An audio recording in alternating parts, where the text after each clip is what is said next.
It was a crisp Texas morning, the kind where the sun rises lazily over the horizon, casting a warm glow on the dew-soaked grass. Jack leaned against his porch railing, sipping coffee from his favorite mug, a chipped relic that read, Asterisk, don't mess with Texas. Asterisk life was simple and peaceful on his little patch of paradise. His cows meandered lazily in the distance, chewing cud like they had all the time in the world. Jack admired their indifference. Cows didn't worry about taxes, politics, or nosy neighbors. Lucky creatures. But peace, as Jack would soon learn, is a fragile thing. It was shattered that morning when he opened his mailbox to find a letter from the Homeowners Association, or as he liked to call them, Hell's overbearing authority. The HOA had been a thorn in his side ever since Karen became president.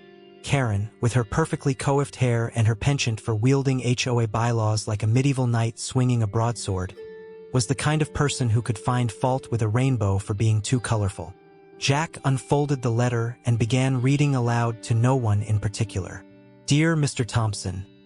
It began in that overly polite tone that always preceded something ridiculous. We are pleased to inform you that your property has been selected as the venue for an upcoming wedding celebration hosted by the HOA. Jack blinked. What in tarnation? He muttered, flipping the letter over as if expecting a punchline on the back.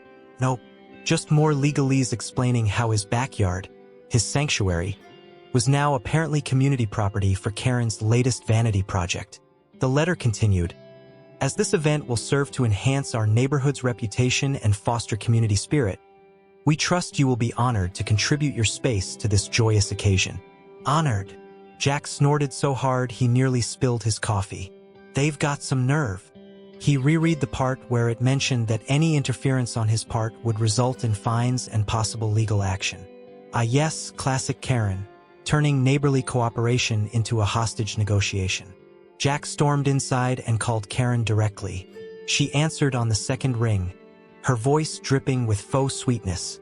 Oh, Jack, so lovely to hear from you. I assume you got our letter. Karen, Jack began, trying to keep his voice steady. What makes you think you can just commandeer my yard for some wedding? This is private property. Karen's laugh was as grating as nails on a chalkboard. Oh, Jack, don't be so dramatic. It's not just your yard. It's part of our shared community space per Section 12B of the HOA agreement. Jack didn't remember signing any agreement that turned his backyard into a public park, but Karen wasn't one to let facts get in the way of her plans. I'm not okay with this, Jack said firmly. Oh, come now, Karen replied breezily. It's just one day. Besides, it's for my niece's wedding. She's such a sweet girl. You'll love her. Jack highly doubted that, but decided not to argue about someone he'd never met. What about my cows? He asked pointedly. Karen sighed dramatically, as though Jack had just suggested sacrificing her niece to appease an angry deity. Well, obviously they'll need to go somewhere else for the day. We can't have livestock ruining the ambience. Jack clenched his jaw so tightly he thought he might crack a molar. His cows weren't just livestock, they were family. Well, maybe not family exactly, but they were definitely better company than Karen.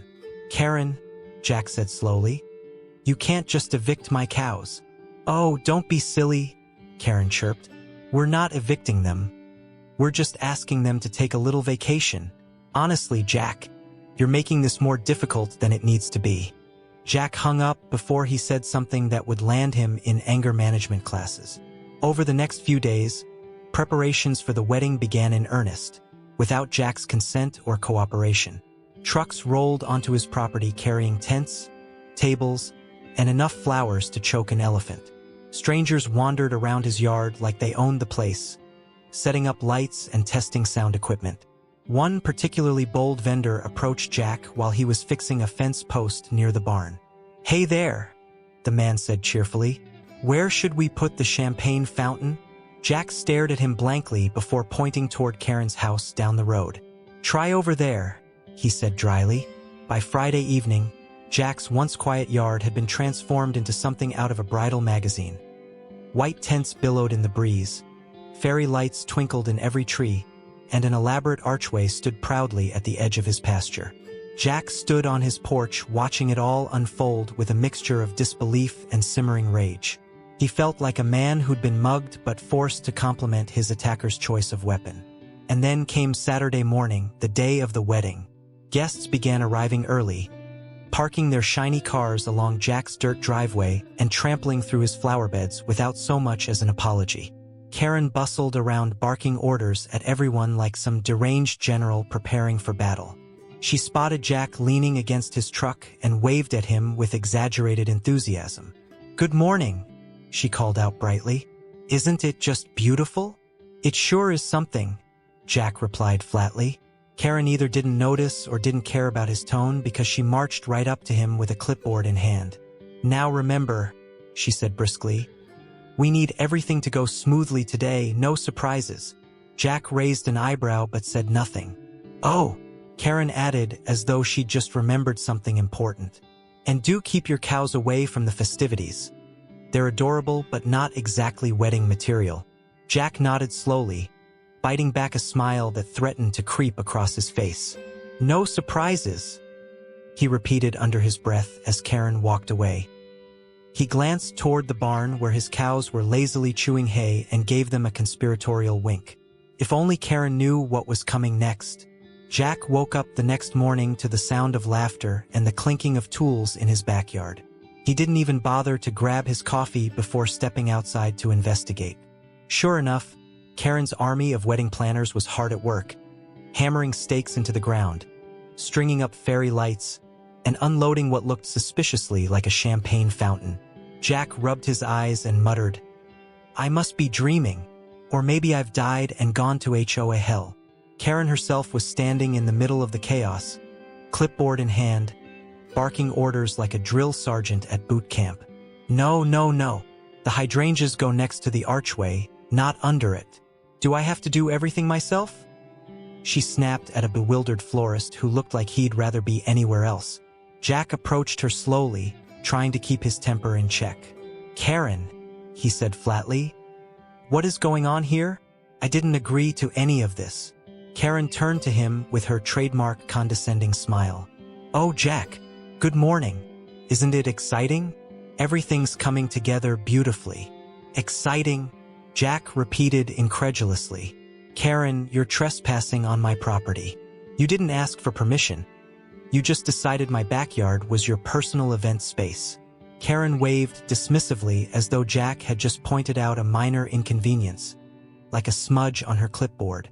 "Oh, don't be so dramatic. It's all in the HOA bylaws. Section 12b clearly states that communal spaces can be utilized for neighborhood events with board approval." Jack crossed his arms. "Communal spaces? Karen, this is my private property. It's not communal just because you say so." Karen sighed deeply, as though Jack's insistence on basic property rights was exhausting her. "Jack, let's not make this difficult. The wedding is tomorrow, and everything is already paid for. If you have concerns, you can file a formal complaint with the HOA board after the event." Jack stared at her in disbelief. "After the event? That's like robbing a bank and telling the cops they can file a report once you've spent all the money." Karen chuckled patronizingly and patted him on the shoulder. "Oh, Jack, you're such a kidder." Jack clenched his fists but said nothing. He knew arguing with Karen was like trying to reason with a brick wall, pointless and likely to leave him with a headache. Over the course of the day, Jack watched helplessly as his backyard was transformed into what could only be described as Pinterest gone wild. There were floral arrangements on every surface, rows of pristine white chairs lined up in perfect symmetry, and an absurdly large dance floor that had been erected directly over his vegetable garden. To add insult to injury, Karen had hired security guards. Yes, security guards, to ensure that Jack didn't interfere with the preparations. One of them even had the audacity to tell him he couldn't walk near the tents because it was now considered a restricted area. Jack almost laughed at the absurdity of it all but decided it wasn't worth wasting his breath. By evening, Jack had reached his breaking point. He retreated to his barn where his cows were peacefully munching hay, blissfully unaware of the chaos unfolding outside. He leaned against the stall door and sighed heavily. "Well, girls," he said to his bovine companions, It looks like we're being evicted from our own land." One of the cows mooed sympathetically as if agreeing with him. Jack spent most of the night researching HOA bylaws online, hoping to find some loophole that would allow him to stop Karen's madness before it was too late. What he discovered only made him angrier. Karen had twisted vague language in the HOA documents to justify her actions. A classic case of selective enforcement that bordered on illegal. He stumbled across stories from other homeowners who had fought back against tyrannical HOAs. People who had sued their associations for overstepping boundaries or staged petty acts of revenge that became legends in their neighborhoods. Jack couldn't help but feel inspired by their creativity and determination. The next morning, wedding day, Jack woke up early and surveyed the scene from his porch. Guests were already arriving in droves, dressed in their finest attire and carrying gifts wrapped in glittery paper. A valet service had been set up near his driveway, without his permission, and Karen was flitting around like a monarch overseeing her kingdom. Jack took a deep breath and decided he wasn't going down without a fight. He marched over to Karen, who was busy fussing over a table setting that apparently wasn't symmetrical enough for her liking. "Karen," he said firmly. She turned around with an exasperated look on her face. "What now, Jack? I want everyone off my property," he demanded. Karen laughed. A sharp, grating sound that made Jack's blood boil. "Oh, Jack," she said mockingly. "You're being ridiculous again."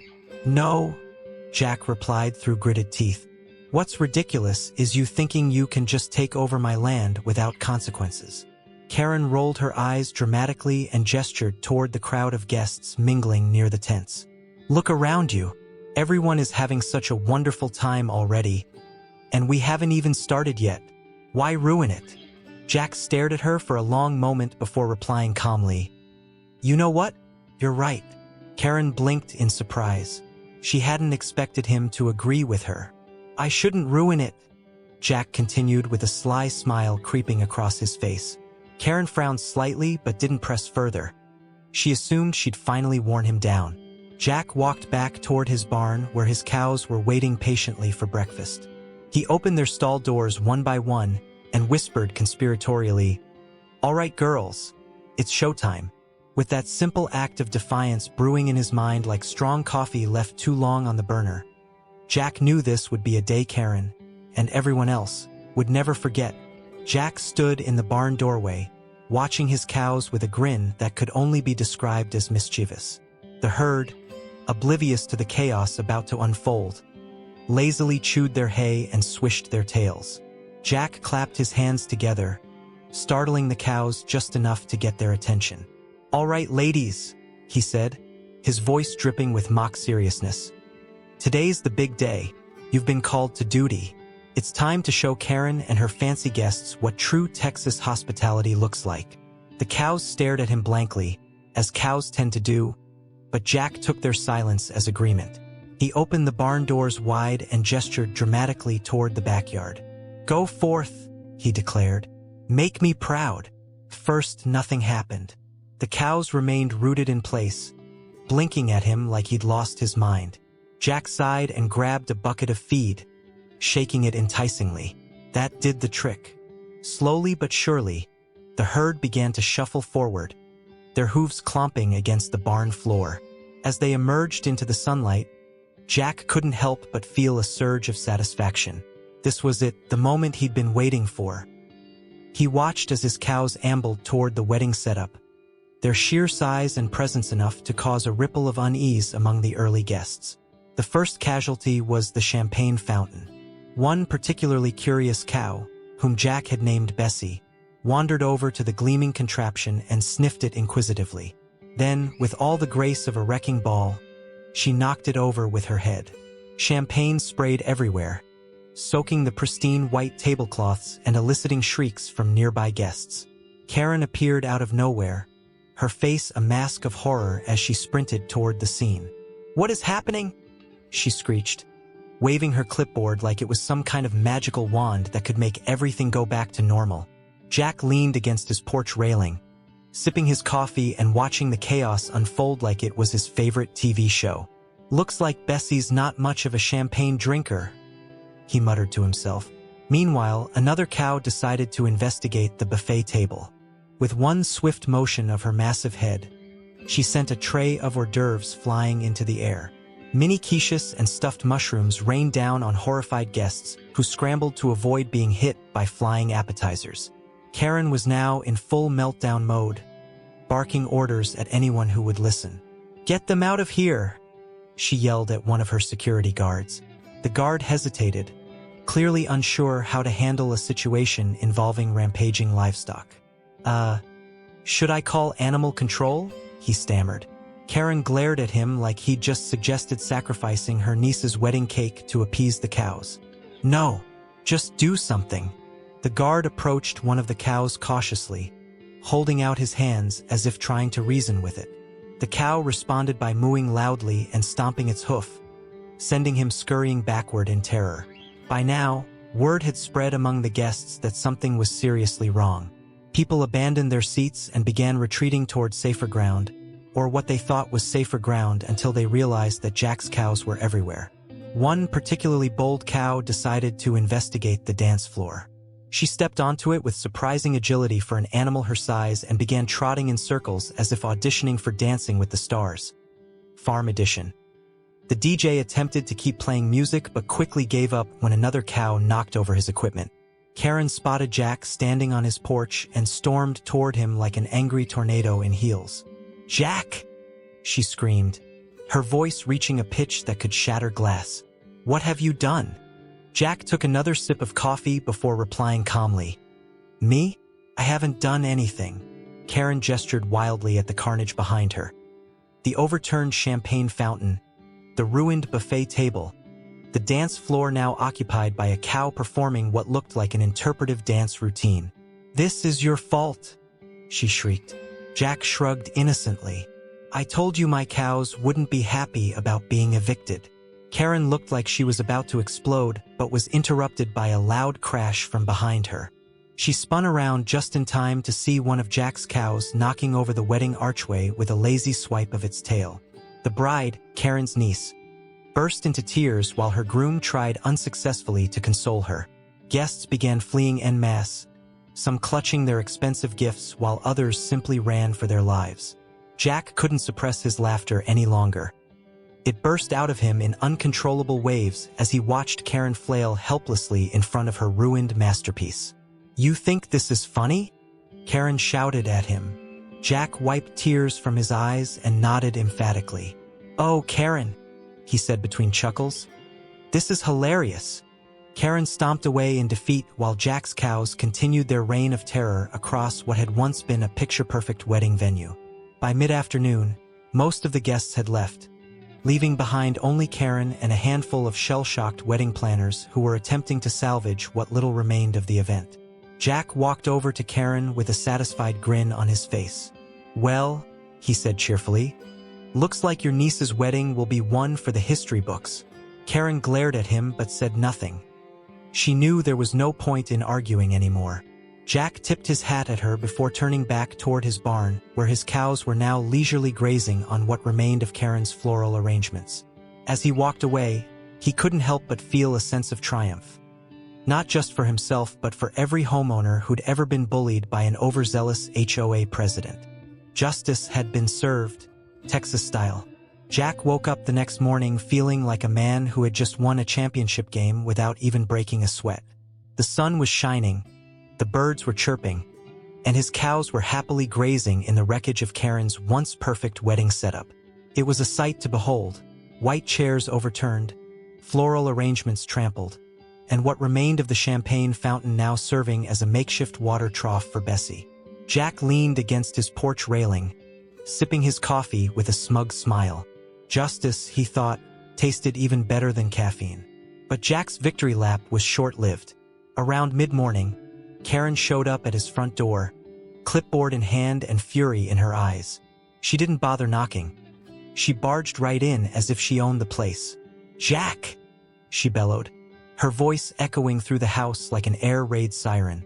"You've gone too far this time." Jack set his coffee down and turned to face her, unbothered by her theatrics. "Morning, Karen," he said casually. "Lovely day, isn't it?"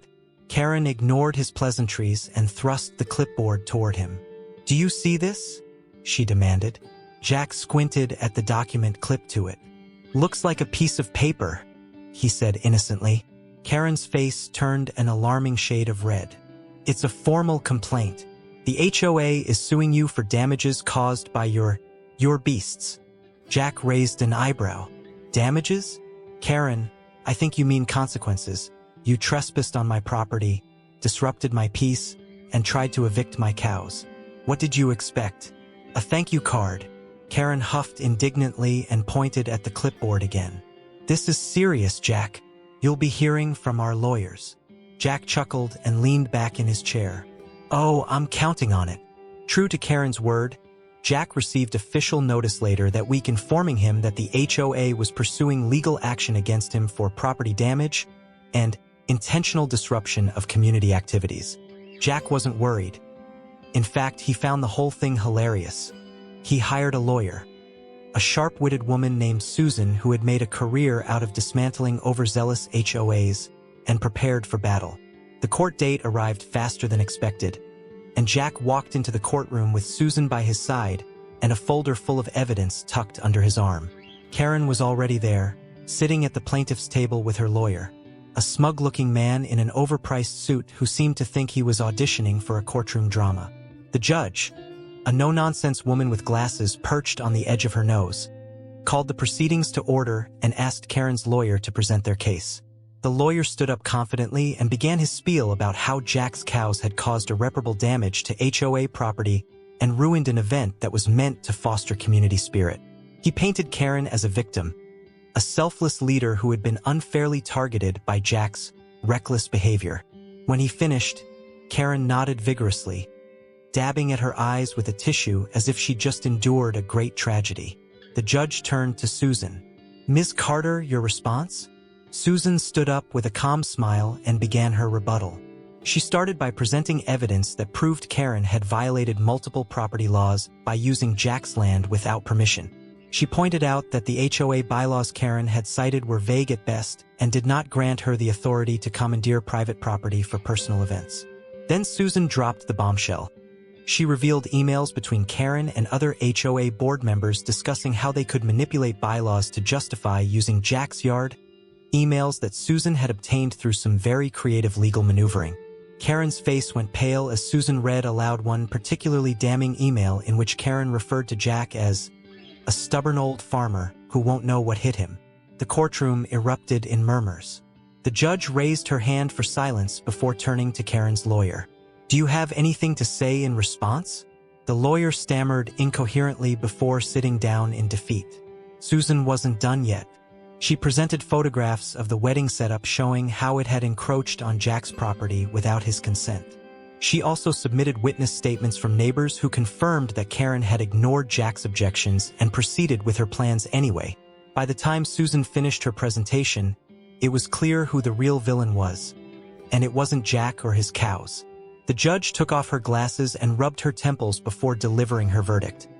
Not only was the HOA's lawsuit dismissed, but Karen was ordered to pay restitution to Jack for trespassing on his property and causing emotional distress, though Jack privately thought it was more amusing than distressing.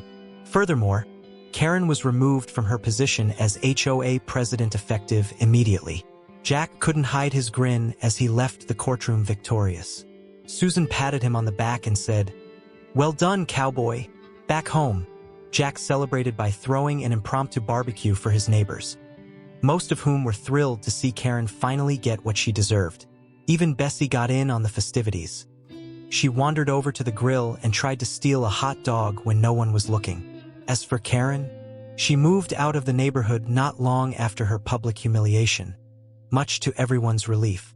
Rumor had it she took up residence in another HOA community where she could continue terrorizing unsuspecting homeowners. But that was someone else's problem now. Jack returned to his peaceful life on the farm, content in knowing he'd stood up for himself and come out on top. He even renamed one of his cows Karen as a cheeky reminder of the ordeal, a decision that made him laugh every time he called for her across the pasture. And so ends our tale of revenge served cold, or perhaps warm like Texas barbecue with a side of justice for dessert. If you enjoyed this story about standing up against tyranny and watching cows steal the show, don't forget to like this video, share it with your friends who've ever dealt with HOA drama or just need a good laugh today. Leave us a comment below. What would you have done if you were in Jack's boots? And hey, don't forget to subscribe for more hilarious tales of triumph. Thanks for watching.